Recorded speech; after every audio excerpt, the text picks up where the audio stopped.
గురువులను దైవంలా చూసే సన్నివేశాలు ఎక్కడో సినిమాల్లో చూస్తూ ఉంటాం కానీ ఓ వ్యాయామ ఉపాధ్యాయుడు ఉద్యోగ విరమణ రోజు తన విద్యార్థులు తనను పాఠశాల ఆవరణం నుంచి ఫంక్షన్ హాల్ వరకు సుమారు 3 కిలోమీటర్ల మేర ఆయనకు సగౌరవంగా ఓ వాహనంపై ఉంచి పూలు చెల్లుతూ వాహనాన్ని తాడుతో లాగుతూ తమ గురుభక్తి చాటుకున్నారు పూర్వ విద్యార్థులు.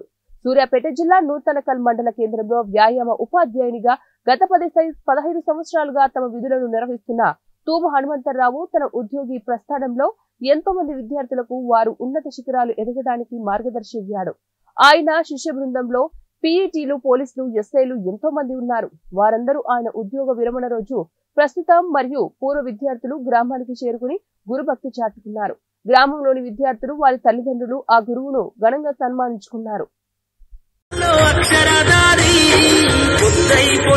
చదువుల జెండగా మారి ఈ దేశపు మొదటి